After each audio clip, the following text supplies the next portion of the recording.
varios proyectos y varias ambiciones en relación a trabajar en el mismo sentido, así que estamos muy, muy entusiasmadas. Bueno, muchas gracias, buenas tardes. Tenemos ya 225 asistentes, así que queremos darles la bienvenida formalmente a todas, a todos y a todes quienes están hoy participando de esta charla, de esta conferencia internacional. Bueno, vamos a hacer unas breves presentaciones. La conferencia lleva el nombre de Reinventar la manera en que vivimos, políticas culturales y activismos. Tenemos invitado a Víctor Vich Flores, que nos va a compartir una clase, bueno, para la cual tenemos un gran interés de escuchar. Y además también tenemos la participación de autoridades de nuestras universidades. Esta es una actividad que realiza dos diplomaturas, una de la Universidad Nacional de las Artes, otra diplomatura de la Universidad Nacional de Córdoba. Entonces, bueno, contamos también con la participación de Sandra Torlucci, rectora de la Universidad Nacional de las Artes, Ana Mohamed, decana de la Facultad de Artes de la Universidad de Córdoba, María Inés Peralta, decana de la Facultad de Ciencias Sociales, también de la Universidad Nacional de Córdoba, y Damián del Valle, que es director del Diplomado de Mediación Cultural de la Universidad Nacional de las Artes. Mi nombre es Rosario Lucesole, voy a estar moderando esta charla junto con Franco Morán. Franco es coordinador de la Diplomatura en Políticas Culturales. Le doy la palabra para que los salude y, bueno, bienvenidos. Bueno, Rosario, muchas gracias. Un saludo enorme a las más de casi 300 personas que están compartiendo este espacio, esta conferencia, de parte mía como coordinador, co-coordinador de esta diplomatura que ya tiene 4 años de vida. Nada, como recién decían, estábamos haciendo la previa, estamos muy emocionados porque cada encuentro, aunque sea virtual, en este contexto tan complejo, realmente es para celebrar. Gracias, Rosario, y en tu nombre, a través tuyo, obviamente, a las autoridades de la Universidad Nacional de las Artes, con las cuales les queremos contar que lo que van a ver hoy es una actividad en conjunto, pero que ya tiene un antecedente también muy valioso para nosotros, que fue una pequeña gira que hizo el ex ministro de Cultura de Brasil, Juca Ferreira, y bueno, y ahora tenemos otro referente para nosotros en el campo del debate y la investigación y la reflexión del arte y la cultura, como es el querido Víctor, que seguramente vamos a disfrutar. Como sabrán, nuestra diplomatura, que se llama Políticas Culturales para el Desarrollo Local, está coorganizada entre la Facultad de Artes y la Facultad de Ciencias Sociales de la Universidad Nacional de Córdoba, específicamente desde el Instituto de Investigación en Administración Pública, y la diplomatura en Mediación Cultural, Artes y Tecnologías de la Universidad Nacional de las Artes, que actualmente se desarrolla de manera virtual, igual que nosotros, que éramos semipresenciales, pero no pusimos en la virtualidad plena con esta situación, que está organizada además junto con el Centro Latinoamericano de Ciencias Sociales, CLACSO, a los cuales también le damos muchísimas gracias, porque también están colaborando con este espacio, aportando material, cuestiones técnicas, y que bueno, obviamente, como sabrán, vamos a grabar este trabajo, este encuentro, y después lo vamos a tener a disposición para que todo el mundo lo pueda aprovechar.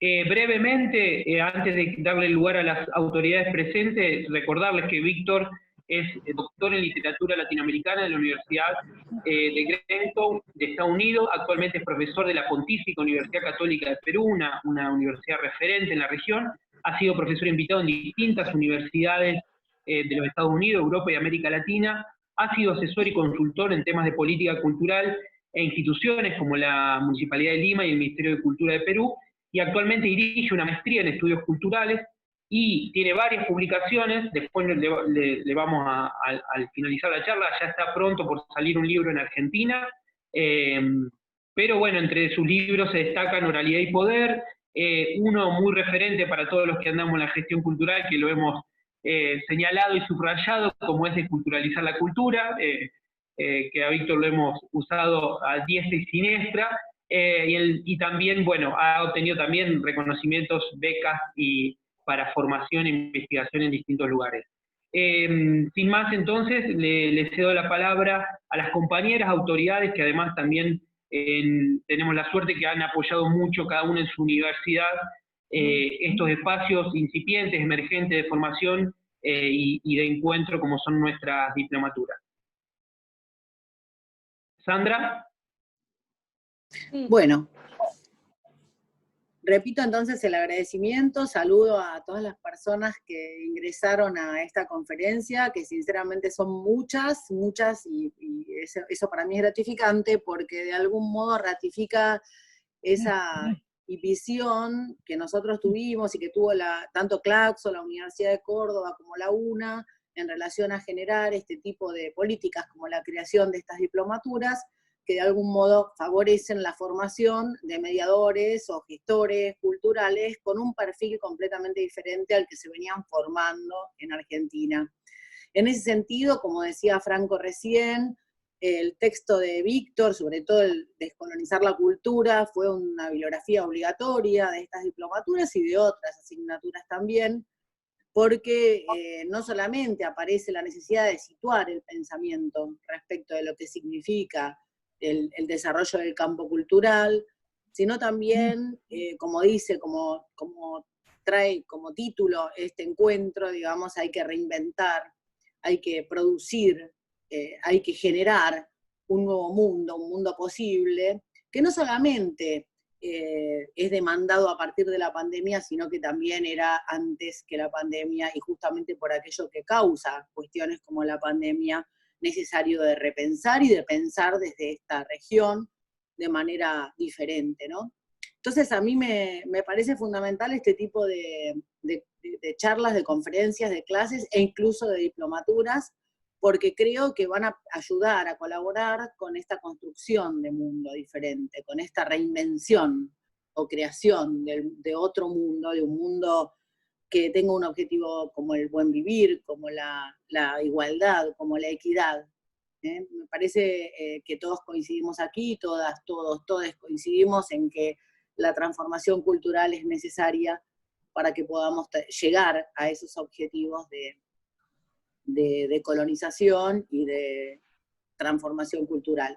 De modo que, bueno, festejo este encuentro, no me quiero extender más porque en realidad lo que queremos todas y todos es escuchar a Víctor, así que le doy la bienvenida virtual, espero que en algún momento le demos la bienvenida presencial, sí. Y tanto la Universidad de Córdoba como la UNA tendrán los brazos abiertos como para que en esa presencia, digamos, podamos abrazarlo y no solamente saludarlo con el codo. También me gustaría decir que la cuestión de la virtualidad hoy es una cuestión protagónica y que en ese sentido estamos revisando incluso curricularmente las ofertas académicas de las diferentes áreas de la universidad, de la UNA, y como todo el sistema universitario está revisándose, y que justo en esta semana nosotros terminábamos la presencial, la diplomatura presencial, iniciábamos la virtual, pero no se notó la diferencia. Así que justamente eso forma parte de una reinvención que a mí me gustaría señalar como cambio que hay que pensar de verdad de una manera diferente, porque creo que la cultura, el universo cultural, tiene que repensarse a partir de estos episodios, de estos acontecimientos, vamos a decir en términos más específicos, como los que tiene que ver con la pandemia. Y a mí me gusta decir que en estos tiempos de aislamiento, en estos tiempos de poco encuentro fenomenológico, digamos, lo que tenemos que hacer es unirnos a través de las artes. Y la cultura, digamos, tiene esa particularidad de incorporar, de abrazar a las artes para que sean también un vehículo de encuentro. Así que, bueno, agradezco nuevamente y me gustaría escuchar a mis colegas. Bueno, muchas gracias, Sandra, la rectora de la Universidad Nacional de las Artes, para quien no la conozca, pero por suerte es conocida. De hecho, hoy le decíamos que también teníamos un día para celebrar un plan de obras para las universidades públicas del país, así que bueno, Sandra estuvo ahí esta mañana, otra cuestión para celebrar. Continuamos con el otro compañero y director de la Diplomatura en Mediación Cultural de la Universidad Nacional de las Artes, querido Damián del Valle, tus palabras. Bueno, gracias Franco, hola a todos, a todas. Realmente estoy muy contento de poder estar participando esta actividad que venimos ya pensando y organizando desde hace bastante tiempo junto con la Universidad Nacional de Córdoba, y que bueno, iba a tener una instancia presencial justamente con Víctor, y hoy la estamos realizando por este medio, aunque vamos a dejar pendiente esa actividad para cuando la pandemia lo posibilite. Y decía, la verdad es que una de las alegrías de este encuentro tienen que ver con materializar otra vez, como lo anunciaba también Franco, una nueva articulación de las dos diplomaturas, de las dos universidades. Sin duda, hoy la batalla cultural la tenemos que hacer en red, la tenemos que hacer generando vínculos y articulaciones de este tipo, y sobre todo en este campo en el que nuestras universidades están, digamos, haciendo mucho. Creo que es muy importante que se puedan ver, por ejemplo, reflejadas en la invitación de alguien como Víctor, que expresa conceptual y políticamente la orientación del quehacer universitario y cultural. Y el otro aspecto que me interesa mencionar justamente tiene que ver con la importancia que tiene que estas actividades las hagamos también desde la universidad pública, una universidad que, como decía Sandra, se está repensando en este acontecimiento, pero que tiene que seguir repensándose, y creo que ese repensar se tiene que dar de la mano de ver las diferentes estrategias y formas en que se pueda dar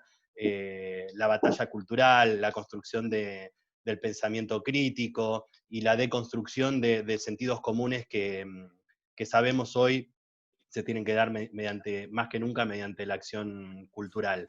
Me gustaría darle la bienvenida. Para nosotros esta actividad es una actividad de inicio de la diplomatura que estamos llevando adelante junto con Claxo a nivel latinoamericano, así que además de agradecer y saludar a Claxo también por los apoyos que nos está dando, le quiero dar la bienvenida a todos los estudiantes de nuestra diplomatura, y por supuesto también a los de la diplomatura de Córdoba, y saludar también a la corte que está finalizando en esta semana, la primera corte que desarrollamos de nuestra diplomatura a nivel presencial, ahora ya en esta modalidad también virtual. Así que con ese saludo y esa bienvenida, bueno, le doy paso a mis colegas para avanzar en la actividad. Bueno, muchísimas gracias, Damián. Muchísimas gracias por el afecto. Seguidamente, si les parece, le vamos a dar la palabra a la decana de la Facultad de Artes, con la cual también la UNA viene desarrollando, además de esta acción, otros espacios y otras actividades de encuentro, la compañera y querida Ana Moadet. Ana. Bueno, gracias, buenas tardes. Y también, aunque redunde, quiero agradecer enormemente a Víctor, que viene a compartir con nosotros su palabra comprometida, su investigación, su trabajo, a Sandra y a Damián, que estamos tejiendo estas redes en estos tiempos en los que se hace más necesario aún, digamos, justamente por las dificultades de construirlas en lo presencial, entonces demanda más trabajo y más constancia en la construcción de estos tejidos. A María Inés, con quien tenemos, no solo compartimos esta diplomatura acá, sino que también compartimos iniciativas desde nuestras unidades académicas en la Universidad Nacional de Córdoba, y desde perspectivas y propuestas que apuestan a proyectos democratizantes y emancipadores en la sociedad, a Franco y a Rosario, porque coordinan esta actividad, y por supuesto a las personitas que no podemos ver acá, ni podemos mirar sus gestos y todo como en las conferencias a las que estábamos acostumbrados y acostumbradas, pero que seguramente vamos a compartir la dirección de la mirada y la búsqueda de estas huellas y de los senderos para andar. Y para mí, yo quería decir que especialmente para nuestra Facultad de Artes, este tipo de reflexión, digamos, que involucra un proyecto cultural, las políticas culturales es central. Central porque, no porque creamos que las artes, o cerremos el concepto de cultura en el protagonismo de las artes, sino todo lo contrario, porque abrimos el sentido de las artes a su rol, lugar y sentido en las culturas, ¿no? Y en los modos de ver, sentir, pensar, hacer, que construyen en general en las sociedades, ¿no? También porque creemos que es esencial ese tránsito indisoluble que hay entre disfrutar del derecho y del gozo del arte y la cultura, pero también del derecho a la producción del arte y la cultura, ¿no? Y creo que ahí eso es un nexo central cuando uno piensa y discute políticas culturales. También porque necesitamos imperiosamente que se deje de concebir desde lo académico y desde la sociedad las artes como un lugar del adorno o del entretenimiento, para empezar a reconocer el valor performativo de los efectos y los preceptos y los perceptos que constituyen las artes y que tienen una incidencia central en la vida social, en los modos de construir o no solidaridad, modos de ver el mundo, la comunidad, etc. Es decir, en la vida comunitaria y sus dimensiones individual y social, ¿no?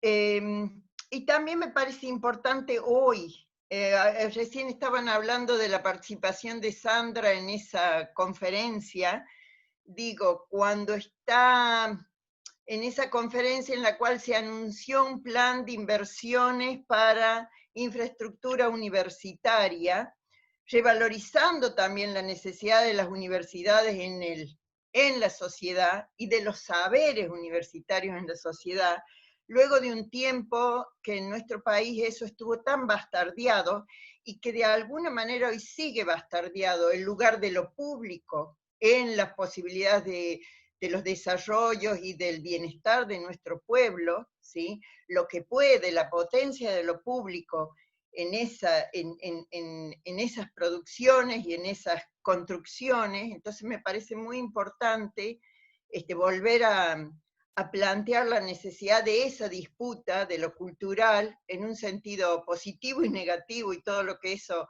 construye, que nosotros como universidad, en este conjunto de universidades, podamos dar estos debates, proponer estos debates, construir estos debates, y realmente en un momento además que puede ser crucial o no, depende cómo lo trabajemos, en relación a disputar esos sentidos de naturalización de unos modos de ser, sean, digo, de estos modos tan patriarcales, tan individualistas, tan poco solidarios, en pos de una propuesta mucho más solidaria, amorosa, no saqueadora, digamos, ¿no? De una sociedad que apueste a un gozo más comunitario, ¿sí? Así que saludo, bienvenido Víctor, un placer además estar con los demás colegas y esperemos que sea una jornada que nos permita seguir trabajando juntos, y bienvenidos y bienvenidas a todas esas personitas que están ahí que no podemos ver.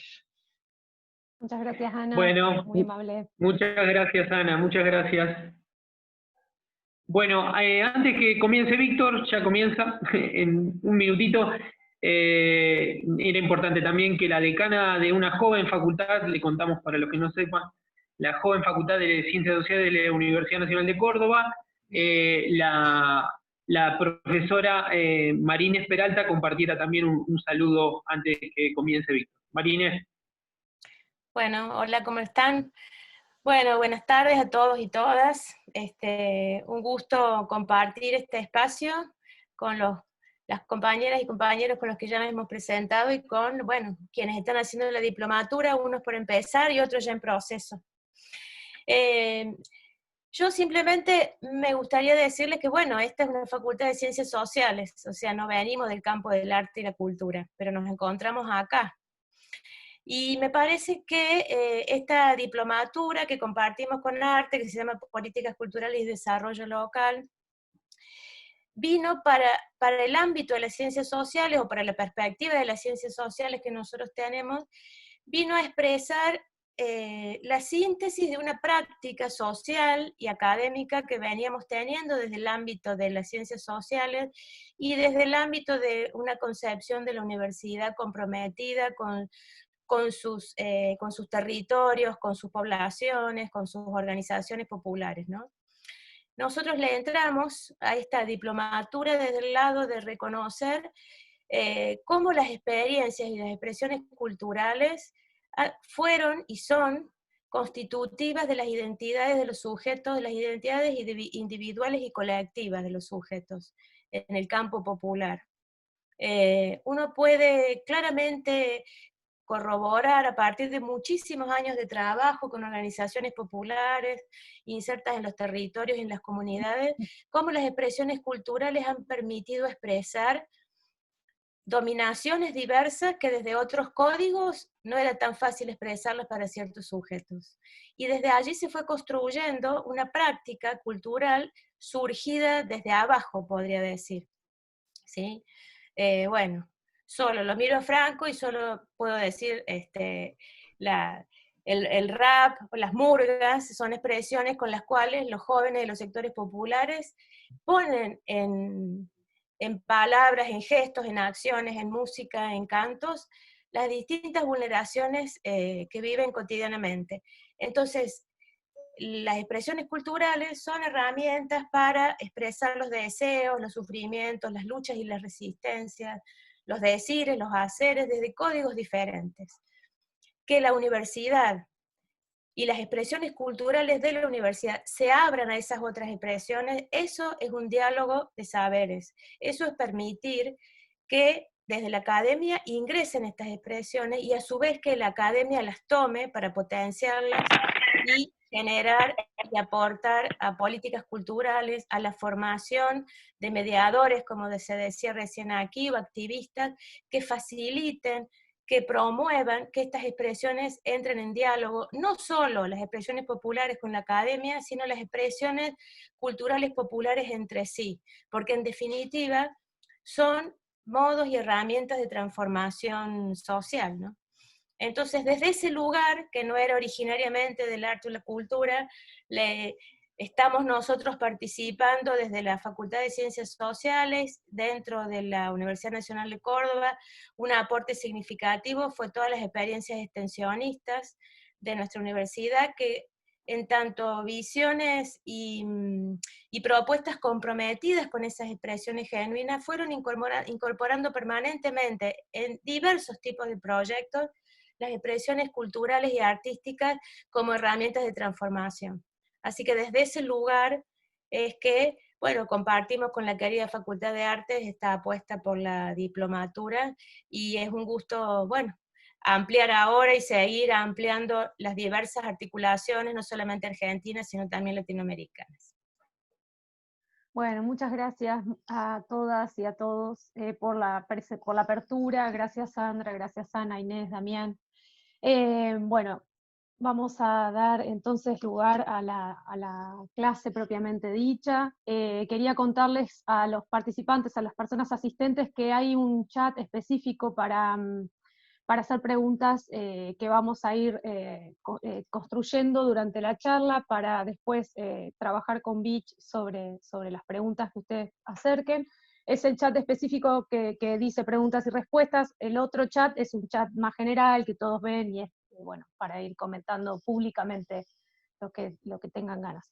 Así que bueno, vamos a dar entonces lugar a la clase propiamente dicha, y bueno, dejamos ese canal disponible.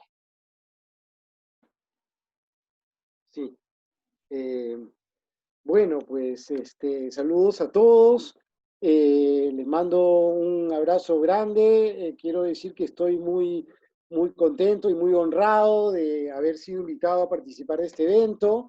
Estoy muy agradecido a la Universidad Nacional de Córdoba y a la Universidad Nacional de las Artes, en la figura de los rectores y de los decanos, y sobre todo a Rosario Lucesole y a Franco Morán, con los que hemos estado coordinando hace varios meses, hace mucho tiempo, y claro, uno se siente profundamente, digamos, agradecido, acogido, ¿no? Por el interés hacia las cosas que he venido pensando y escribiendo en los últimos años. Pero además me parece muy emocionante, ¿no? Dar una conferencia así por este medio y ver que hay tantas personas conectadas de distintos lugares de Argentina y de América Latina, y entonces no deja de ser emocionante, ¿no? Yo crecí en el Perú en la época de la violencia política, donde, digamos, había toque de queda, donde habían apagones, casi tuvimos que hacer la universidad, digamos, con velas, estudiando toda la noche, y bueno, eso fue lo que nos tocó. Y lo que nos ha tocado ahora es estar encerrados 150 días, pero sobre eso que nos toca tenemos que ver la manera de sacar adelante algunas cosas, y creo que iniciativas como esta, digamos, dan digamos, la pauta, ¿no? De que a pesar de que estamos encerrados, las políticas culturales, la reflexión crítica, el pensamiento crítico, no se queda en casa, ¿no es cierto? Sino que sale, ¿no? Por todos lados. Bueno, entonces yo quería comenzar, me parece que es inevitable, ¿no? Comenzar con algunas breves reflexiones en torno a este tiempo que estamos viviendo, ¿no? A este tiempo de la pandemia. Y me parece que es importante porque creo que la pandemia pone sobre la mesa al menos dos conclusiones que me parecen de suma importancia, ¿no? La primera tiene que ver con que, digamos, contra la definición neoliberal, ¿no? Que insiste en entender a los ciudadanos, a los sujetos como independientes, como autónomos, y que ha insistido mucho, ¿no es cierto?, en sostener que el centro de la sociedad es el individuo con sus intereses. La pandemia vuelve a poner sobre la mesa la pregunta por la comunidad, ¿no? Es decir, la idea de que no somos tan autónomos como nos han dicho las ideologías hegemónicas, ni vivimos tan aislados. Y hoy nos damos cuenta que lo que le sucede a otros, allá lejos, ¿no?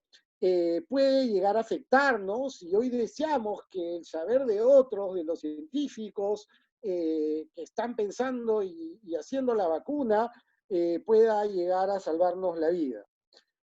Creo que la pandemia pone de manera muy clara que vivimos juntos y que dependemos unos de otros y que somos responsables frente a los demás y no solo frente a nosotros mismos, y que la vida no es una lucha por el beneficio personal y por el interés personal.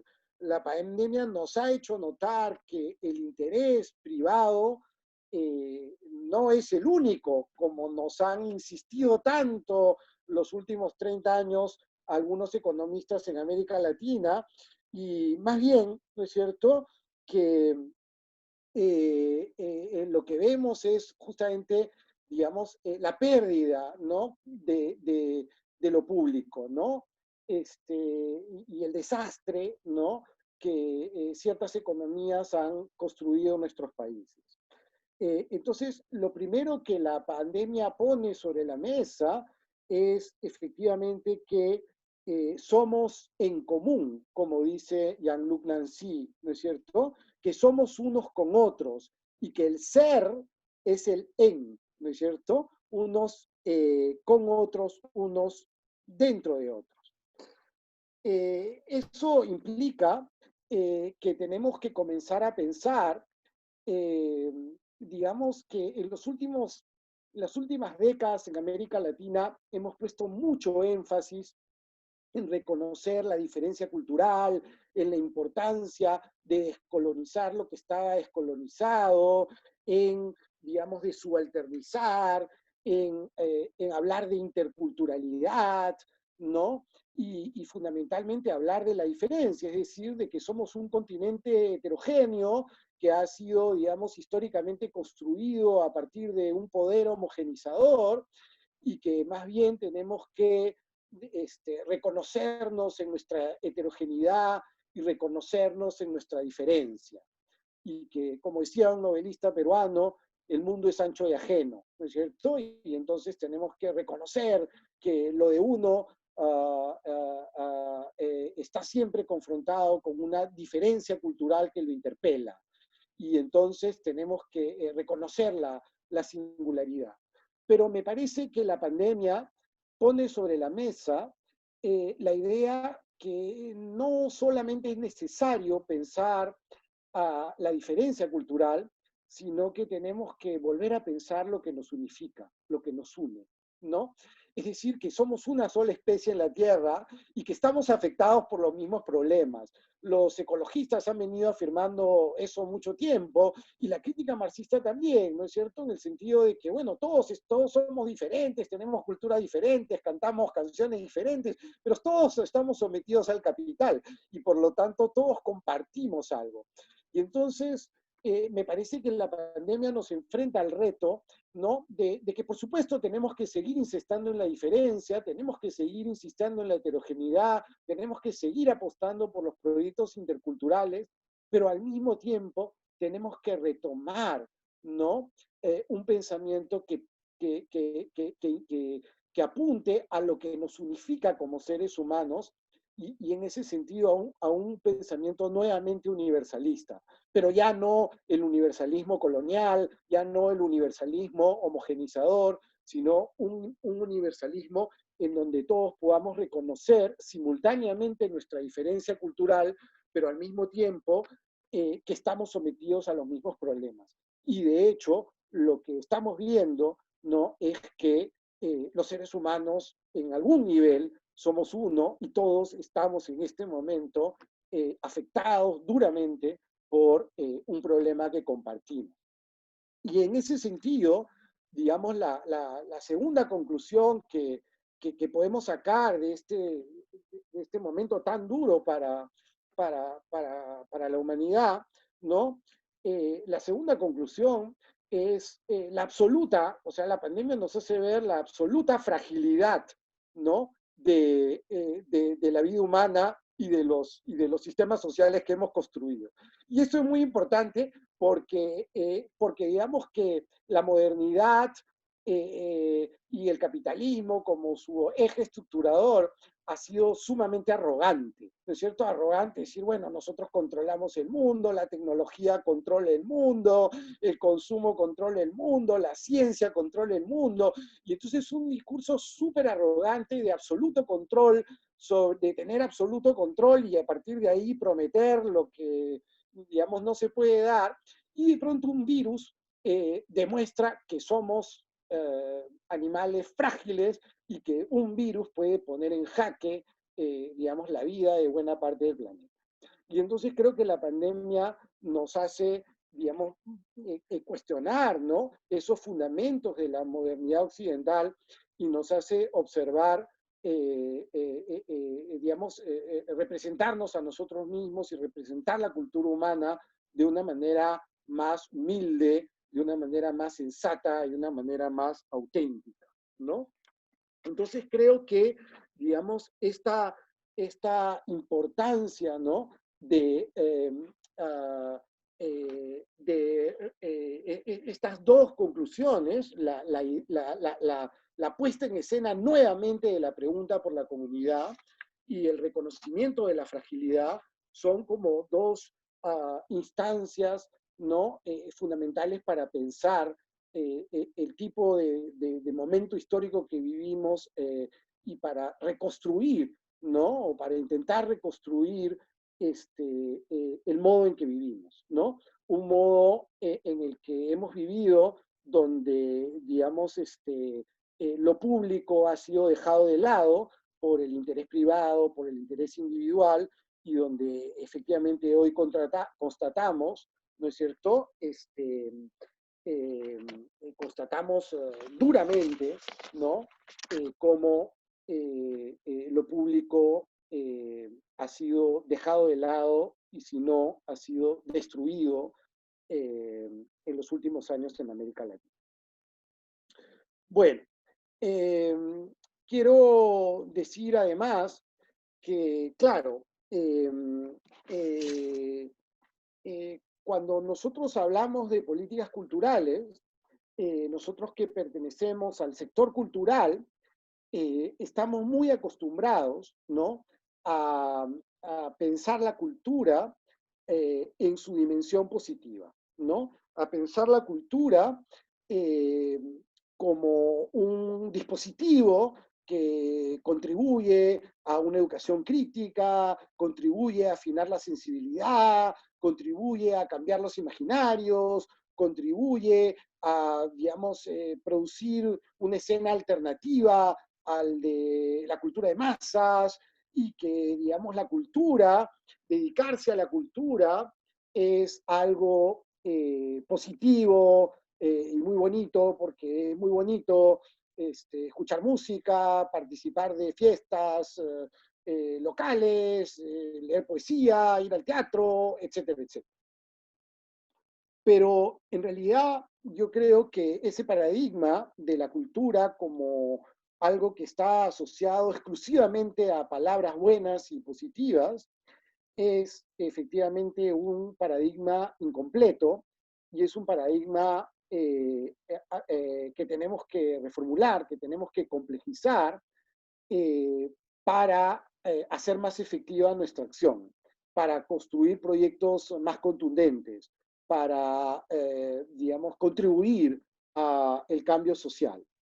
Y esto tiene que ver con una, digamos, intensa discusión teórica, en donde hoy se afirma, ¿no?, que la cultura no puede entenderse solamente desde esta dimensión positiva, ¿no?, sino que la cultura es fundamentalmente una palabra tensa, una palabra, digamos, que concentra dos significados antagónicos, una palabra, una categoría en donde hay una contradicción interna.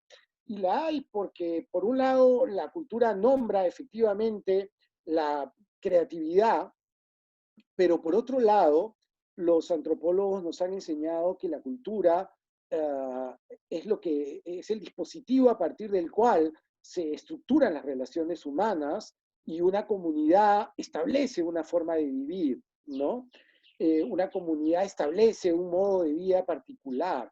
Y entonces que la cultura no solamente son objetos, no solamente son representaciones, no solamente son prácticas simbólicas, sino que la cultura son también vínculos y relaciones humanas. Y si tenemos que pensar las relaciones humanas, lo primero que nos vamos a encontrar son ejercicios de poder, ¿no? Es decir, que las relaciones humanas, tal como están estructuradas en nuestras sociedades, están atravesadas por relaciones de poder. Y hablar de relaciones de poder es hablar de dominación, de exclusión, de violencia, etc. Es decir, ¿no es cierto? La cultura no es digamos, un todo armónico y unificado, ¿no?, y estetizado, sino, digamos, pensar la cultura y observar la cultura y querer intervenir en la cultura implica observar su lado oscuro y empezar a reconocer que la cultura es también una mala palabra en la medida en que, si observamos las relaciones, nos damos cuenta, ¿no?, que hay relaciones de poder entre hombres y mujeres, y no solamente relaciones de poder, sino violencia, y no solo violencia, sino, digamos, apropiación casi, ¿no?, de unos sobre otros, y de control de un cuerpo sobre otro, y de control de una identidad sobre otra. Y entonces que somos en América Latina, bueno, y en el mundo en general, pero digamos en América Latina, somos culturas absolutamente machistas, ¿no? Absolutamente machistas.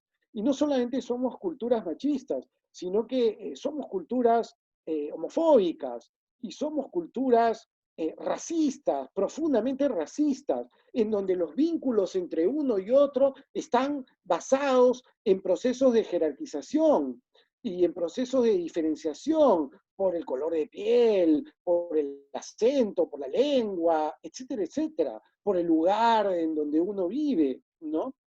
Y al mismo tiempo somos culturas clasistas, en donde quienes tienen dinero tienen más derechos, ¿no? Y al mismo tiempo somos culturas profundamente corruptas, ¿no? Nuestros países están, digamos, ahogados en la corrupción, culturas que no tienen, digamos, un sentido de lo público, una responsabilidad frente a lo colectivo, y en donde en última instancia, ¿no es cierto?, la corrupción se explica por esa exacerbación del éxito individual y del interés privado.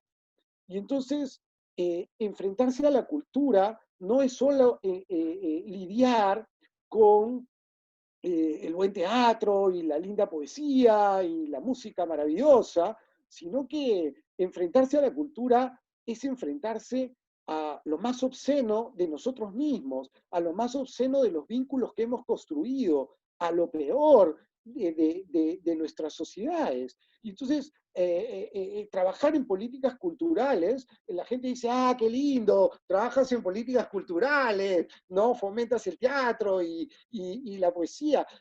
En algún sentido sí, pero no es tan lindo, porque nosotros como gestores, activistas culturales, académicos involucrados en el tema, trabajar el tema de la cultura implica confrontarse, ¿no es cierto?, y intentar intervenir en esos vínculos, ¿no es cierto?, que están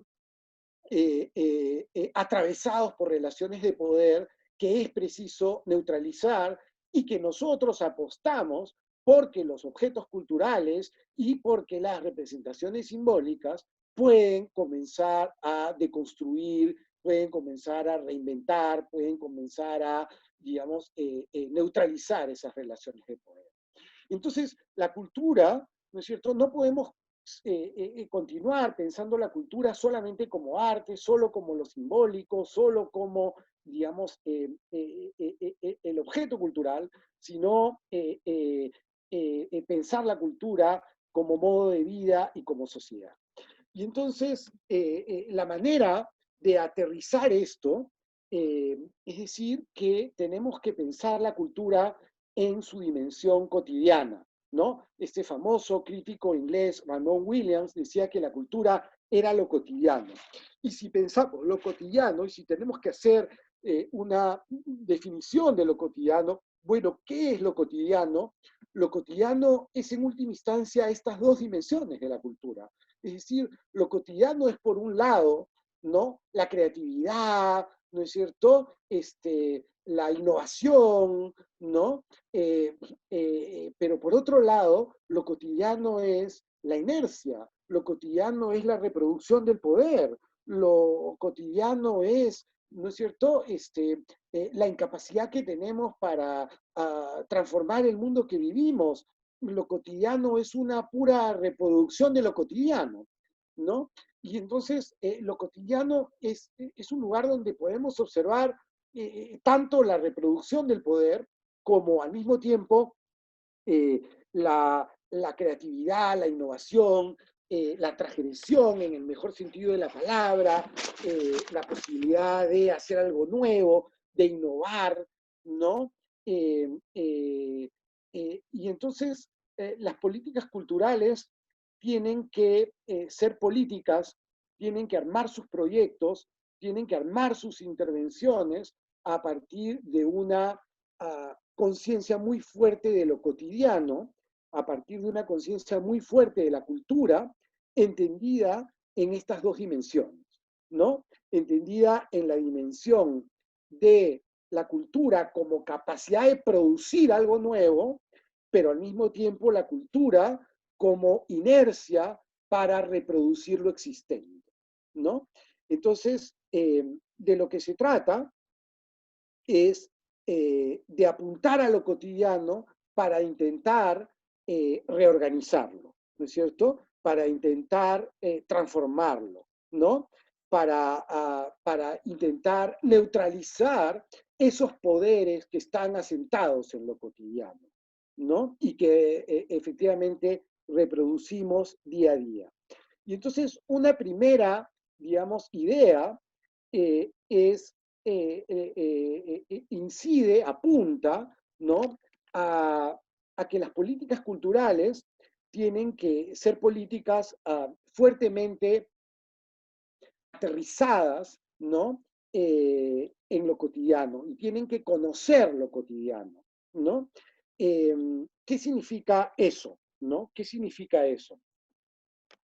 Significa que no hay política cultural, digamos, efectiva, sino parte de un conocimiento etnográfico, de un conocimiento del territorio en el que intenta intervenir, ¿no? Entonces, el activista, el gestor cultural, el artista, que quiere intervenir en una localidad, en un barrio, en una ciudad, necesita, en primer lugar, conocer cuál es la realidad cotidiana de ese lugar. Es decir, conocer etnográficamente cuáles son los principales problemas que sufre, que se vive en esa comunidad, ¿no? Es decir, intentar localizar cuáles son las principales formas de poder que se han instalado en la comunidad en la que yo quiero intervenir. Es decir, bueno, en esta comunidad, ¿no es cierto?, en este barrio donde yo trabajo, es un barrio con un alto índice de migrantes y por lo tanto hay discriminación. O esta comunidad o este barrio es un barrio que tiene un alto índice de violencia familiar, etcétera, etcétera, ¿no? Entonces, pensar la intervención cultural desde el punto de vista etnográfico, ¿no? Implica, digamos, la opción y la voluntad por cartografiar el territorio en donde vamos a trabajar, observando cuál es, ¿no es cierto?, cómo se ha constituido ahí la hegemonía, ¿no? Es decir, cómo se han constituido ahí relaciones de poder en torno a los distintos temas que he enumerado. Relaciones de poder en torno al género, relaciones de poder en torno a la raza, relaciones de poder en torno a, etcétera, a distintos problemas sociales, ¿no? Y entonces es a partir de ahí, ¿no?, que la gestión cultural puede hacerse mucho más efectiva, ¿no es cierto? Haciendo visible, ¿no? Lo que algunos llaman haciendo visible el trasfondo de lo dado, haciendo visible el trasfondo de cómo se ha producido el tipo de sociedad que tenemos, cómo se ha producido las relaciones de poder en la localidad, cómo se ha producido el modo de vida mismo de esa comunidad, ¿no? Entonces, la primera idea para producir un activismo, creo yo, más efectivo es partir de una voluntad etnográfica, ¿no? Es, ¿cómo se llama? Cartografiar, ¿no? Como ya lo he repetido, cuáles son los poderes existentes en la localidad en la que trabajo, ¿no? En segundo lugar, me parece que es importante, ¿no?, que la gestión cultural, que el activismo cultural desarrolle técnicas muy, digamos, estratégicas de curaduría de los objetos culturales. Nosotros como gestores y activistas culturales trabajamos con objetos culturales, es decir, con personas y trabajamos con objetos. pero no se trata, digamos, de producir, ¿no? Eventos desarticulados, ¿no? O eventos efímeros, sino se trata de saber curar los eventos en torno a un interés específico de intervención en la comunidad, ¿no? Entonces, la gestión cultural, en realidad, el gestor cultural, el activista cultural, en realidad tiene que ser una especie de curador, ¿no? Es decir, tiene que saber organizar los objetos culturales en torno a una problemática para darle una lógica específica y para intentar transmitir de una manera más orgánica un significado concreto. ¿Qué quiere decir esto? Un curador es un constructor de narrativas, ¿no? Un curador es aquel que construye a partir de una diversidad de objetos un significado orgánico, ¿no?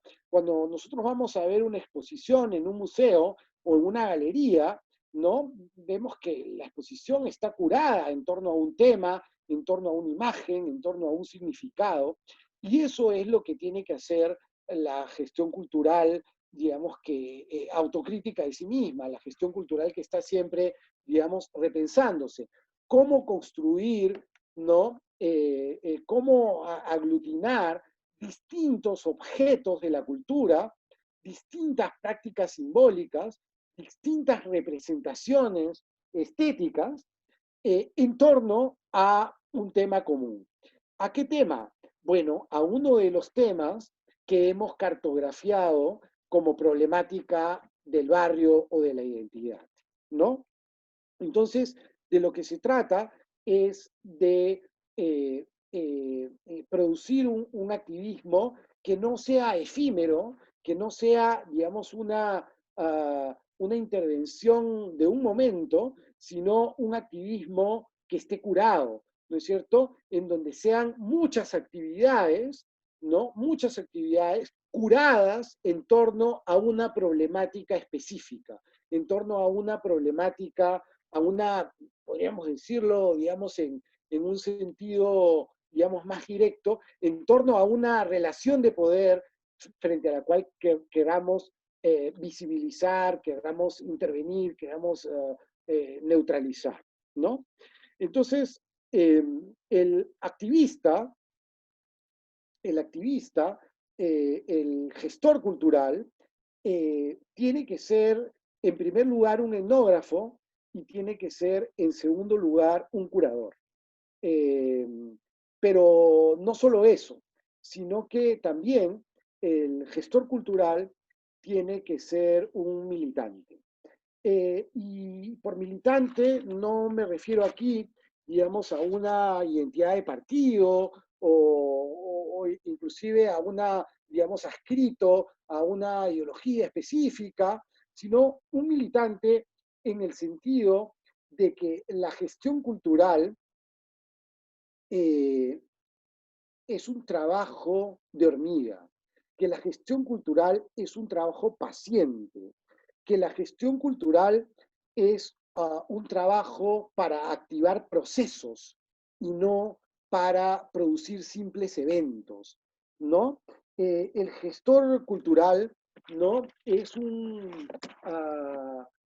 militante en la medida en que es terco, en la medida en que no se cansa, ¿no es cierto?, de insistir, ¿no?, en el trabajo comunitario, y que sabe perfectamente que sus resultados no ocurren al momento, que sus resultados no están guiados por las lógicas tecnocráticas de los indicadores que la nueva gestión del Estado exige, sino que el trabajo cultural es siempre un trabajo a largo plazo, es siempre un trabajo paciente, es siempre un trabajo de base y por lo tanto requiere de compromiso y requiere de persistencia y terquedad, ¿no?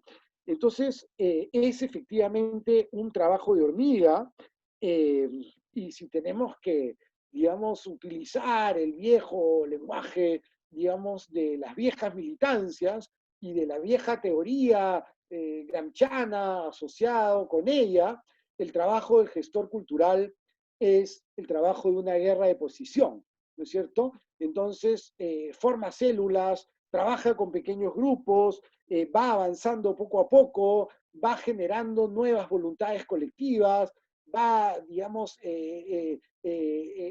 creciendo, ¿no es cierto? Casi como el viejo foquismo, ¿no es cierto? Más allá de apuntar a acciones efímeras, ¿no? O a intervenciones culturales o pasajeras, sino a sucesivos avances, adelantos de posición en posición, a un trabajo paciente, pero siempre comprometido, ¿no? Y esto es muy importante porque, digamos que hoy en día hemos estado discutiendo mucho, ¿no es cierto?, si la categoría de gestión, ¿no es cierto?, es la categoría adecuada para el trabajo que hacemos, ¿no? Porque la categoría de gestión, como han dicho varios ya, y sobre todo una investigadora ecuatoriana, Paola de la Vega, ¿no? Yo, bueno, ¿cuándo, digamos, el trabajo en cultura se convirtió en gestión? ¿Cuándo fue capturado por esta jerga, ¿no? Técnica que privilegia indicadores, que a la que, digamos, los procesos se les hacen muy complicados, ¿no? Que privilegia resultados inmediatos y no procesos de largo alcance, ¿no? Y entonces, claro, la gestión cultural no es, digamos, una nueva tecnocracia para administrar la cultura, para gestionar la cultura de una manera, digamos, entre comillas, ¿no? De una manera funcional, ¿no? Al sistema social. La gestión cultural es una manera de intervenir en la sociedad para intentar transformarla. Es una manera de intervenir en los imaginarios para intentar cambiarlos. Es una manera de democratizar lo simbólico para producir instancias de reflexión, de educación, de crítica, que no ofrece el mercado, que no ofrece el Estado y que no ofrece inclusive o que ofrece con todos sus problemas la educación pública. Entonces, la gestión cultural no es, digamos, un campo para desarrollar el sector cultural. No, la gestión cultural es un campo para utilizar el potencial de la cultura para intentar transformar todos los vínculos humanos, para intentar transformar la sociedad en su conjunto, y no para aceptar lo dado, no para gestionar lo dado. Y entonces, en ese sentido, el trabajo del gestor cultural, del activista cultural, es un trabajo paciente, es un trabajo militante, es un trabajo fundamentalmente terco, concentrado, y ahí podemos recuperar la palabra, concentrado en lo que se gesta, ¿no es cierto? En lo que se siembra para observar su resultado en un tiempo más largo que la pura inmediatez, ¿no? De la cultura, digamos, neoliberal, ¿no?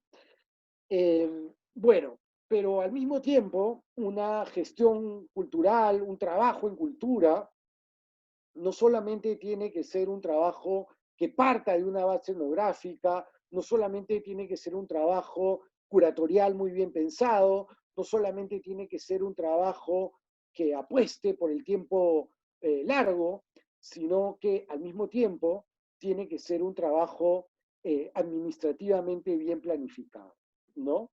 Y entonces el gestor cultural, el activista cultural, también tiene que ser una persona con habilidades para la gestión, con habilidades para administrar recursos, con habilidades para planificar, con habilidades para resolver problemas burocráticos y sobre todo con habilidades hoy en día, ¿no es cierto?, para construir redes, ¿no? Entonces, la gestión cultural, ¿no? Requiere también, ¿no es cierto?, una capacidad administrativa muy grande, porque el gestor tiene que gestionar y entonces, y gestionar tiene una dimensión, hay una dimensión grande, ¿no?, de capacidad administrativa, de conocimiento, digamos, de las leyes, conocimiento de ciertas cuestiones económicas, hay que saber armar un presupuesto, ¿no? Hay que saber manejar números, hay que saber construir redes y construirlas sobre todo porque toda gestión cultural que se respete tiene que ser participativa, ¿no? Y el gestor cultural tiene que fomentar esa participación, ¿no? Participación para la elaboración de proyectos, participación para el diagnóstico, participación para la curaduría, etcétera, ¿no? La idea, digamos, es simple y cursi, ¿no es cierto? La idea es que varias cabezas piensan mejor que una, y la gestión cultural no puede entenderse, ¿no es cierto?, desde una manera vertical y de una manera, digamos, en donde hay unos que deciden y otros que ejecutan, sino tiene que ser una gestión, ¿no?, consensuada, ¿no?, participativamente con los gestores del equipo y, por supuesto, con las comunidades en donde se planea y donde se quiere intervenir, ¿no? Entonces, en suma, ¿no?, una política cultural involucrada con la construcción de una nueva ciudadanía, una política cultural que que quiere ser un agente más para la transformación social, una política cultural que quiere formar una nueva voluntad colectiva, una política cultural que quiere construir una nueva sensibilidad, una política cultural que quiere transformar un imaginario, una política cultural que quiere efectivamente formar nuevos ciudadanos, tiene que ser, ¿no?, una política fuertemente territorializada, una política que responda a las necesidades de la población, una política que esté diseñada estratégicamente para utilizar los recursos simbólicos en torno a problemas sociales, ¿no? Una política que sepa, ¿no es cierto?, activar procesos de largo plazo y que, digamos, fomente siempre, ¿no?, la participación horizontal de las poblaciones con las que con las que uno está involucrado, ¿no? Entonces, bueno, el punto, ¿no?, el punto final, ¿no?, es esta idea, ¿no?, que hemos venido discutiendo mucho en América Latina sobre la transversalidad, ¿no?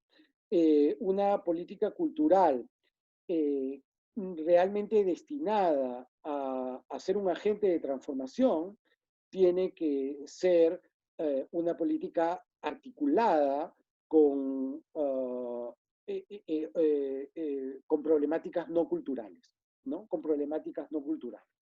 Y entonces aquí me quiero detener brevemente y regresar al momento actual, al momento en el que estamos viviendo, ¿no? ¿Por qué? Porque durante mucho tiempo hemos venido insistiendo en que la cultura entendida como buena palabra, es decir, digamos, en que las artes, en que lo simbólico, ¿no?, no puede, digamos, gestionarse de manera autónoma, no puede seguirse pensando como un enclave, como un feudo, sino que las políticas culturales tienen que estar articuladas con las problemáticas de salud, con las problemáticas de género, con los derechos laborales, con el cuidado del medio ambiente, etcétera, etcétera, ¿no es cierto? De hecho, yo pienso, ¿no?, que la primera reivindicación, ¿no?, de un proyecto de política cultural pasa por su articulación con derechos laborales, específicamente con el respeto a la jornada laboral y la defensa absoluta del tiempo libre, ¿no es cierto?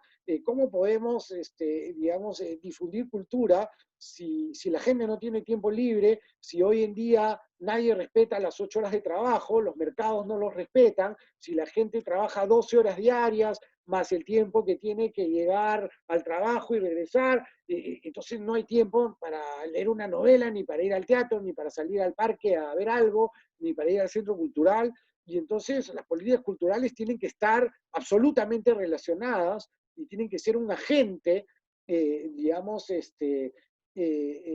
articulado con la Secretaría de Economía, con la Secretaría de Trabajo, con los derechos laborales, y así, y deberían estar articuladas con los ministerios de la mujer o las políticas de género y con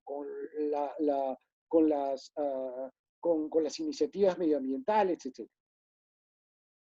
Pero lo cierto es que esto es extremadamente difícil, ¿no es cierto? Esto es muy difícil y lo que vemos es, digamos, la dificultad de hacerlo porque nuestros políticos no tienen una visión, digamos, integrada del Estado y cada secretaría o ministerio funciona independientemente del otro y porque al mismo tiempo nosotros no estamos tan acostumbrados a hacerlo, ¿no?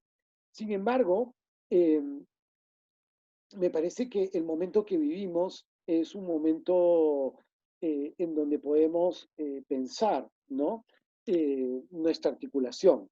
¿A qué me refiero?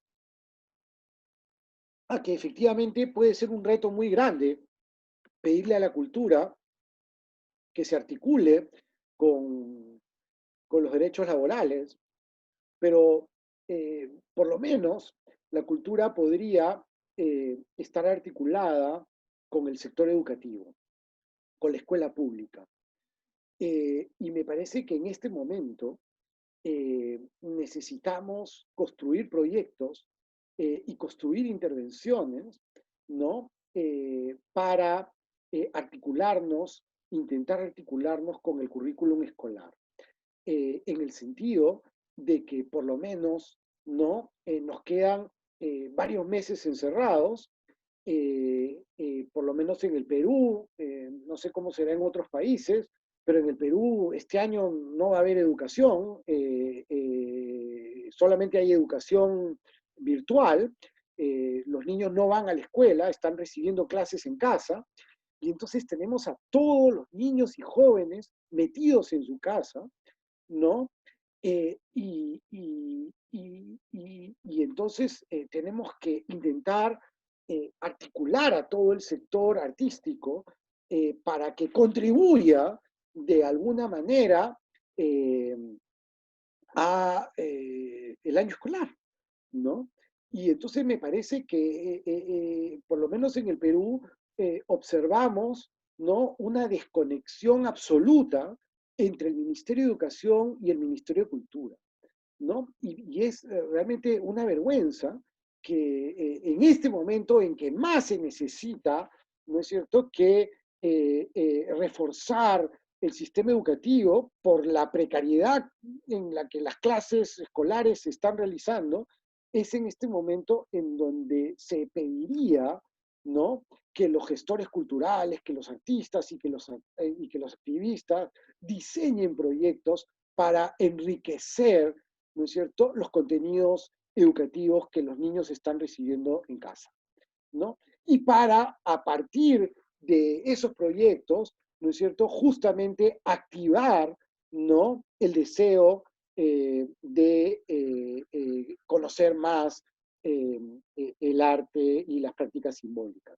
Es decir, cómo articular hoy en día el teatro, el cine, con los cursos de historia, con los cursos de ciencias naturales, con los cursos que los chicos están llevando en casa, y cómo introducir ahí, ¿no? Determinados proyectos que efectivamente puedan producir una articulación mayor entre la cultura y la educación. Bueno, entonces, simplemente quería terminar diciendo, ¿no?, que nosotros creemos, estoy seguro que ustedes y yo creemos que la cultura es, digamos, una herramienta no solo para el entretenimiento, no solo para el disfrute individual, sino que la cultura es la cultura entendida desde la creatividad, desde la estética, desde la representación inédita, ¿no? Es una herramienta fundamental para cambiar la sociedad, ¿no? Para revelar el mundo en que vivimos.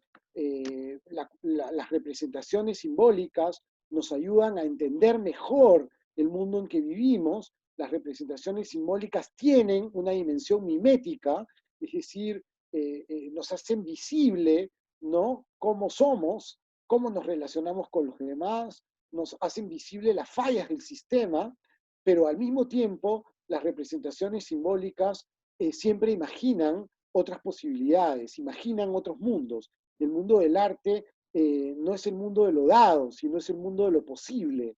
Es el mundo que no se conforma con lo dado, sino es el mundo que activa deseos por lo nuevo, ¿no es cierto? La cultura, como dice Terry Eagleton, no solo es una descripción de lo que somos, sino que los objetos culturales son también un dispositivo, ¿no?, para lo que podemos ser, ¿no?, para lo que podemos ser. Y eso que podemos ser está desgraciadamente atrofiado por relaciones de poder. Y nosotros creemos que los objetos culturales permiten o pueden permitir neutralizar y deconstruir esas relaciones de poder. Bueno, entonces eso es fundamentalmente lo que yo quería compartir con ustedes hoy día. Y claro, estoy, digamos, abierto a responder a las preguntas o a escuchar los comentarios que ustedes tengan, ¿no? Bueno, muchas gracias. Muchas gracias a vos, Bueno, Víctor. Muchas gracias a todos y a todas quienes están escuchando. Realmente acá muy atentos y muy atentas y muy atentes de oírte. Iba charlando por el chat con algunos de quienes te hemos leído y decíamos qué interesante cómo nos invitás a reflexionar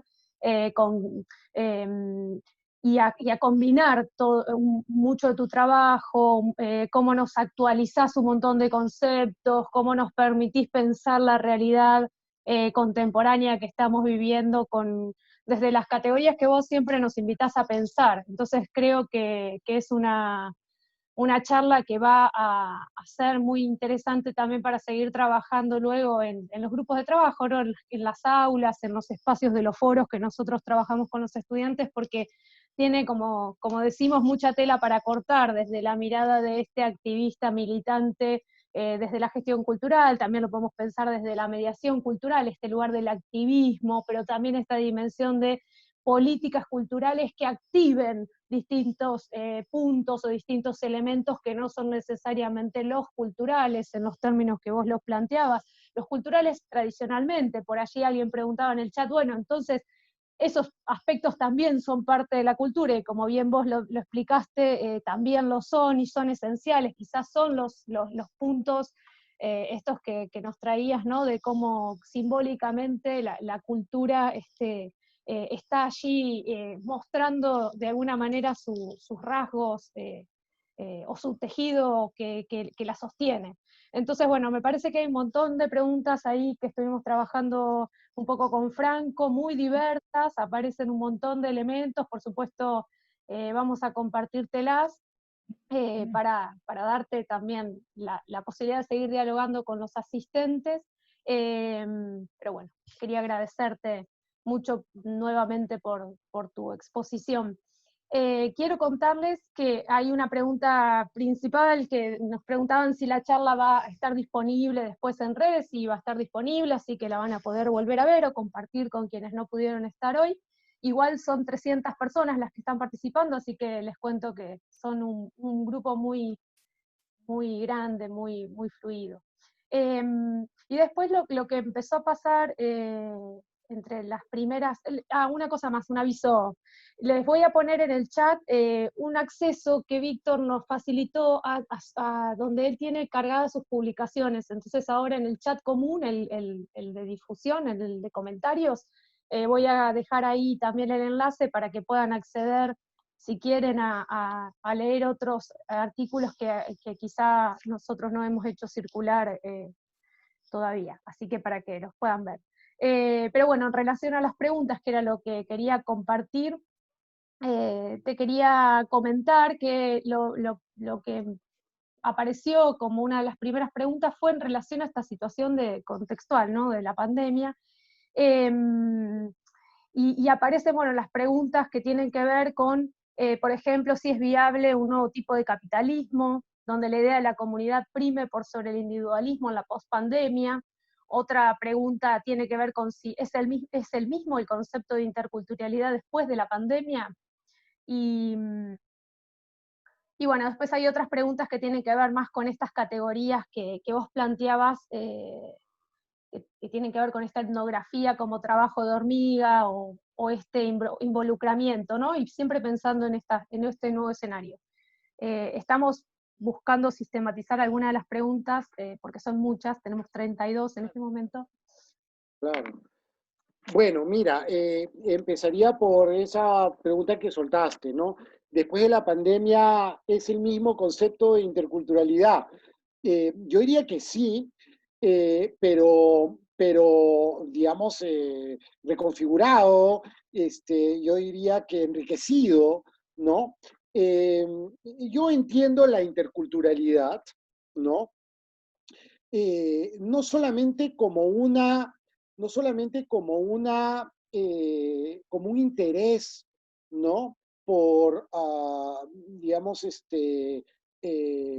la cultura distinta a la mía, ¿no? No solamente, digamos, como una generación de intercambios culturales, eso es lo intercultural, ¿no es cierto? Producir intercambios, sino yo entiendo lo intercultural como una deconstrucción de lo propio, ¿no? Es decir, al yo confrontarme con una cultura distinta a la mía, yo lo que hago es ver todo lo que la mía no tiene, todo lo que la mía le falta, todo lo que la mía podría enriquecerse con el otro, ¿no es cierto? Entonces, la interculturalidad, el problema de la discusión sobre interculturalidad en América Latina es que la interculturalidad ha venido entendiéndose como digamos, como una categoría que permite, ¿no? Revalorizar lo que ha estado subalternizado, revalorizar, descolonizar lo que ha estado colonizado,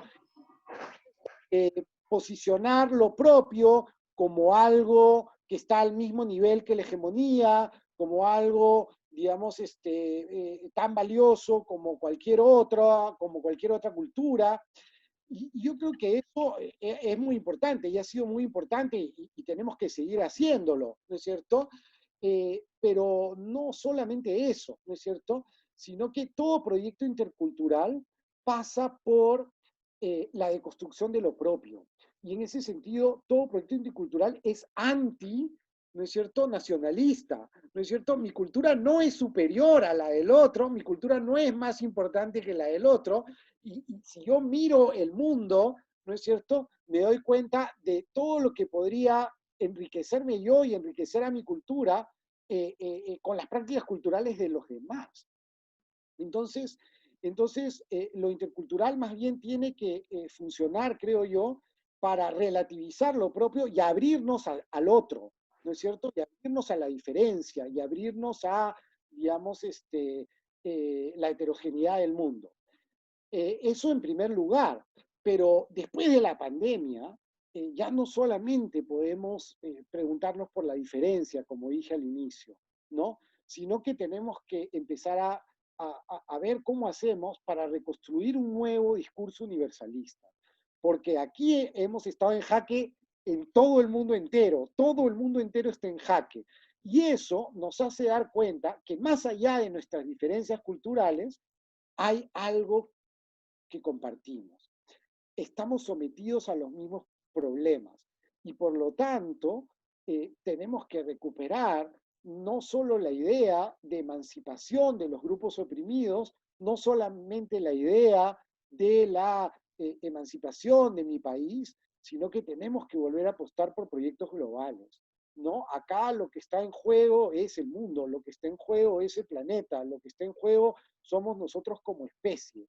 Y entonces tenemos que mantener el discurso intercultural, pero tenemos que añadirle un nuevo universalismo. Y a mí me parece que después de la pandemia es imposible ya no pensar en el universalismo otra vez. Bien, bueno, muchísimas gracias. No sé, tengo el micrófono abierto. Sí. Muchísimas gracias. Como te decía, estamos agrupando por temas, porque ahora aparecen otros temas que tienen que ver también con tus menciones al principio sobre esta mirada sobre la cultura que planteabas al principio de tu exposición. Y en este sentido aparecen preguntas como, por ejemplo, si la cultura tiene ese rostro oscuro, ¿podemos hablar de contracultura, de políticas contraculturales como sinónimos de contrahegemonía? En ese mismo sentido aparecía otra pregunta al principio que decía, yo agregaría que nuestras culturas también son especistas, algo que se está hablando en los últimos años, y aparte de machistas, racistas y homofóbicas. Y otra persona también comentaba la cuestión del concepto de lo popular, ¿no? En Argentina, dice Gabriela, generalmente nos referimos a los barrios populares para referirnos a los barrios vulnerables, pero si analizamos profundamente el término popular encontramos una contradicción, como si lo popular estaría fuera de la cultura. Y en todo caso, dice Esteban, lo popular estaría fuera de la cultura hegemónica. Bueno, te quería compartir estos grandes temas que traen los asistentes. Sí, bueno, a ver, en principio yo diría que estoy completamente de acuerdo. Toda política cultural es esencialmente contracultural, porque la política cultural está pensada para intentar cambiar la cultura con C mayúscula, es decir, para intentar cambiar el modo de vida, para intentar cambiar las relaciones. Y en ese sentido, toda política cultural es efectivamente contracultural, ¿no es cierto? Tenemos que diferenciar cultura con mayúscula de cultura con minúscula. La cultura con mayúscula es el modo de vida, es la manera en la que vivimos, es el tipo de sociedad que tenemos. Y la cultura con minúscula son las prácticas artísticas que le responden a esa cultura, que la representan para denunciarla, que la representan para deconstruirla, para desestabilizarla, para visibilizarla, o simplemente para imaginar otros mundos. Y entonces, efectivamente, tenemos que utilizar los recursos de la cultura con minúscula para cambiar la cultura con mayúscula, ¿no? Y en ese sentido, efectivamente, la política cultural es inherentemente contracultural, ¿no? Sí. Tanco, quería... Ahí, sí, Víctor, mirando un poco también las preguntas, que ya tenemos casi más de 44 y agradecemos a todos la participación. Y de paso, no sé si estás pudiendo ver, le contamos a Víctor y a las otras autoridades, tenemos gente de Chile, México, Perú, Argentina, Ecuador, Bolivia, Honduras, Colombia, y esto no solo es para celebrarlo, sino también varias preguntas van vinculadas a cuestiones regionales. Por un lado, Ana Moadel, la decana, nos planteaba ahí qué buen momento esa circunstancia para fortalecer redes latinoamericanas. Después había otra pregunta, puntualmente, si tenías alguna valoración de la situación que estaba pasando Bolivia, que también ha dado marcha atrás con la eliminación del Ministerio de Cultura, y tal vez podríamos agregar también un poco la situación vinculada a la cultura que aconteció en el campo en Brasil, ¿no? Y cómo en un punto también creo que en esto de pensarnos más allá de lo local y pensando en lo regional, creo que amerita una reflexión donde estamos viviendo en América Latina y el Caribe un momento de fuerte resurgimiento de expresiones conservadoras, e incluso mucho más complejas que no solo los proyectos neoliberales que vivimos hasta el momento, sino ya con algunas dimensiones vinculadas más a aspectos que parecíamos medianamente saldados, como autoritarias, vinculados a intervenciones en alianzas cívico-militares, en discursos fuertemente xenófobos discriminatorios, como pueden ser los que están aconteciendo en las altas esferas del Poder Ejecutivo de Brasil. Me parece que hay varios comentarios y que amerita que podamos charlar o escuchar al respecto. Sí. Bueno, yo en principio quiero expresar mi solidaridad con todos los hermanos de Bolivia, bueno, y en general con todos por los momentos que estamos viviendo, pero específicamente por la terrible crisis política que se vive en Bolivia, por el terrible gobierno que tienen y por esta acción de haber desarticulado el Ministerio de Cultura. Y digamos, sobre eso, yo creo que todos, digamos, estamos de acuerdo de por qué los ministerios de cultura son importantes y por qué han venido significando, digamos, un lugar para, digamos, articular, ¿no? El campo de la gestión cultural en América Latina, y creo que está además en este momento subrayar por qué un ministerio es importante y por qué es un horror concebirlo como un gasto, y por qué en Brasil también ha pasado lo mismo, es cierto, ¿no? Y por qué es un horror hacer lo que están haciendo. Sin embargo, me parece que nosotros estamos, digamos, ampliamente acostumbrados, ¿no? El sector cultural es un sector ampliamente acostumbrado a trabajar sin el Estado, ¿no es cierto? Nosotros sabemos bien, ¿no es cierto?, que hemos trabajado toda la vida sin el Estado, que hemos trabajado toda la vida a pulmón, y que además, ¿no es cierto?, la verdadera política cultural y los verdaderos proyectos culturales no surgen del Estado, sino surgen de la sociedad civil organizada y de los grupos culturales, y surgen de abajo para arriba. Entonces, por supuesto que tenemos que defender los ministerios por una serie de razones que no voy a enumerar acá, y por supuesto que tenemos que luchar para recuperarlos, pero al mismo tiempo tenemos que saber que un ministerio, la presencia o no presencia de un ministerio, no detiene el activismo cultural, no detiene la gestión cultural, y que nosotros estamos profundamente acostumbrados a trabajar sin el Estado y a ¿cómo se llama?, a generar proyectos desde las bases. De hecho, ha sido una larga discusión en América Latina, ¿no?, si los ministerios de cultura tienen que ser los encargados de diseñar la política cultural de los países. Y sabemos que no.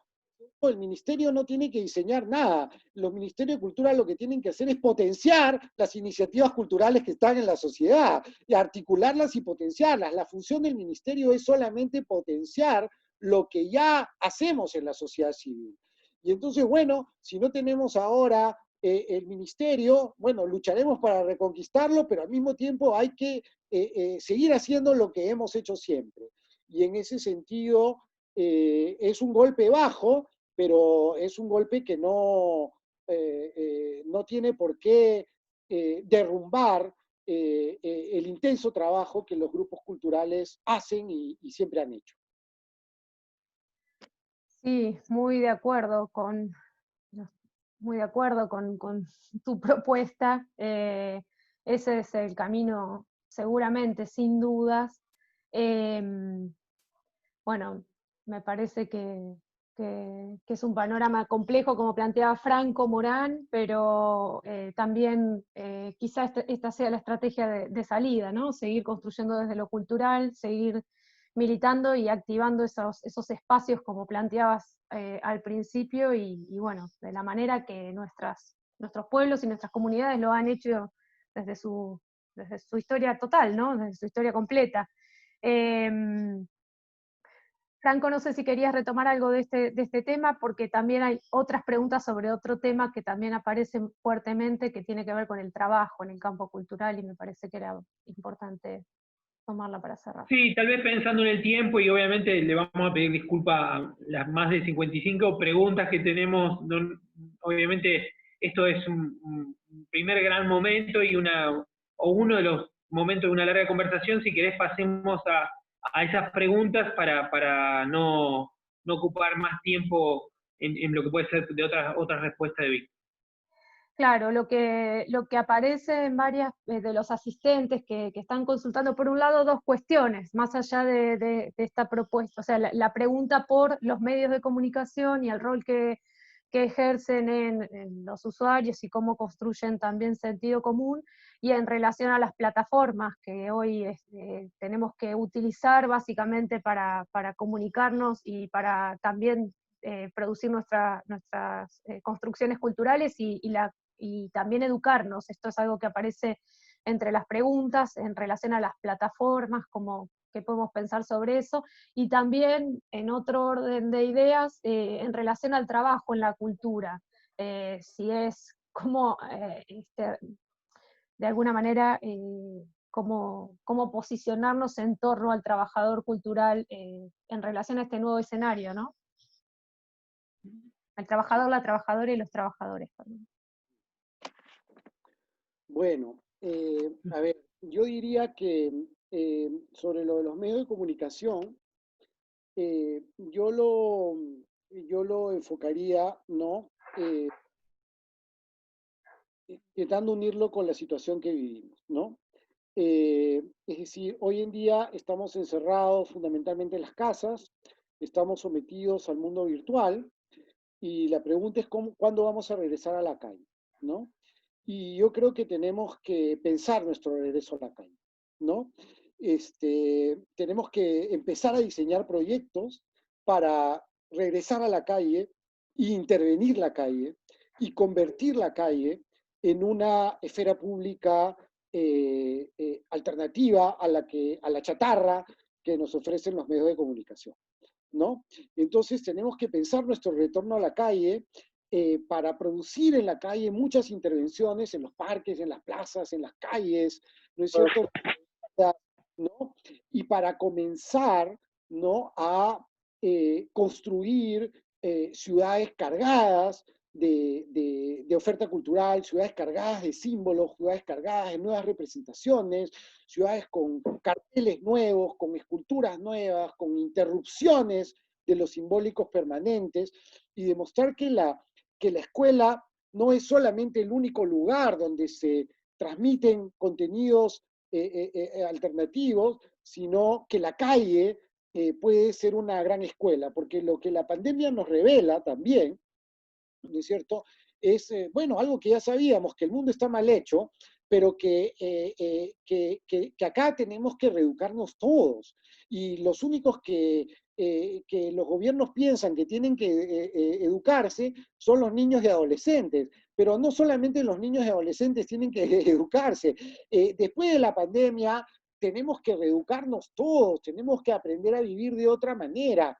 Y entonces el retorno a las calles me parece decisivo, y me parece decisivo en la medida en que podamos comenzar a activar el deseo de construir ciudades educativas, ciudades que eduquen, ciudades cargadas de oferta cultural, ¿no? Y en ese sentido, ciudades que construyan una esfera pública, como decía, diferente a la de los medios de comunicación, ¿no? Bueno, muchísimas Víctor, gracias. Dale. Yo voy a agregar, aprovecharte ahí de sobrepique, como se dice en el fútbol, porque justamente estamos viendo un momento dilemático donde las industrias culturales son el soporte para procesos educativos en momentos de aislamiento. Y en muchas regiones se está discutiendo cuál es la capacidad que tienen nuestros países de América Latina para en función de las industrias culturales y las capacidades de producir para competir o para producir la misma cantidad de contenido y con la misma capacidad de penetración que tienen hoy, por ejemplo, todas las plataformas vinculadas a Internet, ¿no? Y en eso vos que siempre haces el foco, y creo que en eso sos distintivo, como muchos otros compañeros que hacen foco en el que siempre estamos discutiendo en un punto la cuestión de poder, si no podemos quedar entrampados en una sensación de solidaridad global, ¿no? En un punto que yo creo que existe, pero que también muchas veces esa solidaridad a veces está transmitida siempre por un canal el cual no nos pertenece, para decirlo de una manera, ¿no? Y pienso cómo la discusión, por ejemplo, lo que tiene que ver con la diversidad o la posibilidad de que, por ejemplo, los artistas de toda América Latina tengan también posibilidades para que sus películas, sus libros, tengan la misma posibilidad de penetración y circulación que lo tienen muchas veces los que te ofrecen hoy las plataformas casi hegemónicas, como pueden ser Amazon o pueden ser Netflix, ¿no? Pensando en esas cuestiones del poder y las industrias culturales, y que también las industrias, como vos siempre nos decís, en relación al mundo de la calle, también nos educan. Bueno, algunos intereses, me imagino que cuando podamos volver a las calles o podamos hacer ese activismo hoy mediado por la tecnología, me imagino que se van a afectar. ¿Qué pensás de esas cuestiones? Sí, bueno, o sea, estoy de acuerdo con lo que tú has dicho, ¿no? O sea, quizá podemos profundizar más en esta idea, ¿no? En cómo vamos a retornar a la calle, ¿no? Y yo creo que es una posibilidad de reinventar la calle, es una posibilidad de reinventar la ciudad, ¿no? Es una posibilidad de reinventar los mercados culturales, ¿no? Una posibilidad, o sea, digamos que mal que bien, ¿no? La pandemia ha instalado un imaginario, ¿no? De que tenemos que intentar regresar a un mundo distinto, ¿no es cierto? Que no podemos seguir viviendo como hemos vivido, ¿no? Y entonces ese tema de que tenemos que cambiar algunas cosas, de que hemos vivido insertos en una inercia, de que hemos vivido sin ver los problemas colectivos, con un desinterés por lo público, ¿no? Este desinterés por lo público que ha marcado, digamos, buena parte de la vida en América Latina por las reformas neoliberales que hemos sufrido, este deterioro de lo público, hoy en día es más o menos, digamos, claro que no se puede seguir viviendo así.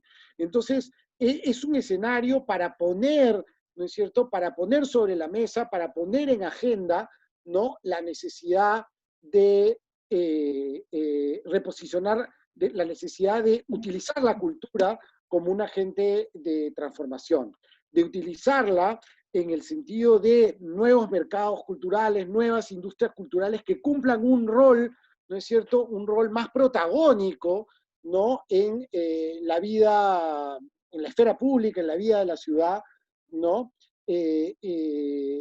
Tanto las industrias como, digamos, las actividades culturales clásicas, ¿no?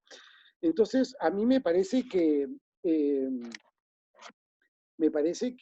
este es un momento, ¿no es cierto?, para pensar cómo el sector cultural tiene que retornar, ¿no? Y para diseñar estrategias de retorno contundente, ¿no? Bueno, muchísimas gracias.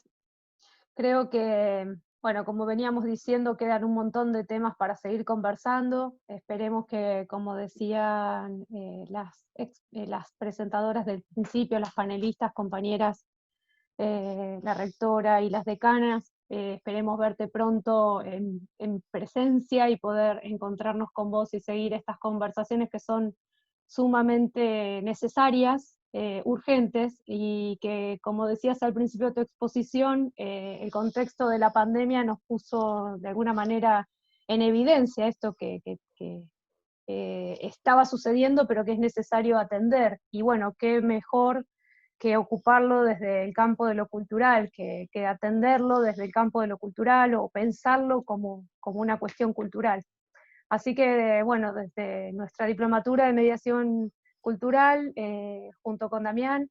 Queremos agradecerte que, bueno, tu participación, tu clase, y esperamos que sea el inicio de otras conversaciones. Muchas gracias. Sí, no, por supuesto. Víctor, Sí, no, yo quiero decir que nuevamente, y esto no es nada retórico, que soy yo el agradecido por la invitación y soy yo el agradecido de todos los participantes que están detrás, esas 280 personas que hay ahorita, y que es absolutamente emocionante para mí, y es un honor. Yo me siento honrado ¿no? de participar de un evento así, y son, digamos, y es algo que da esperanza, ¿no es cierto? Porque nos hace sentir que somos un colectivo y que latinoamericano, y, digamos, sabemos que en América Latina siempre hemos tenido esta necesidad de articularnos entre todos, de construir proyectos comunes, porque sabemos que los temas que compartimos son los mismos, y que más allá de nuestras diferencias por países y por culturas, digamos, hay algo muy profundo que compartimos los latinoamericanos, y es absolutamente emocionante sentirnos todos juntos acá discutiendo, compartiendo estas ideas, pero sobre todo, ¿no es cierto?, más que discutir y compartir, activando el deseo de intervenir, ¿no? Y entonces yo creo que acá todos nos sentimos con el deseo de intervenir, y sentir que estamos todos en lo mismo es realmente emocionante, y soy yo el agradecido por esta oportunidad. bueno, Víctor, pero muchísimas gracias. Si tenés después un ratito, fíjate, hay un montón de mensajes de agradecimiento por todos lados. Realmente tu generosidad de parte de nuestras universidades, realmente lo queremos remarcar, que te has predispuesto de la mejor manera, tanto para cuando teníamos armado ese viaje que se nos canceló en marzo, como esta charla. Y bueno, esperamos que pronto, si no me equivoco, la editorial Prometeo va a estar sacando aquí un libro en Argentina tuyo, porque todavía no estamos entrando a otra gran parte que tiene Víctor, que tiene que ver con las letras, con la literatura, y el cual es también alguien muy reconocido en el campo.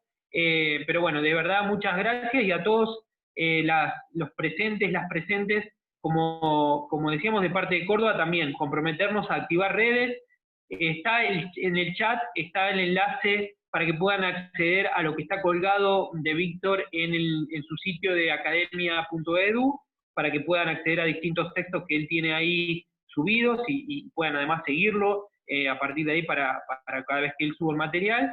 Y bueno, y también ambas diplomaturas de ambas universidades tienen sus contactos para que también por medio del correo nos sigan y nos podamos seguir encontrando en fortalecer estas redes latinoamericanas para poder transformar nuestro continente que seguramente nos compromete día a día.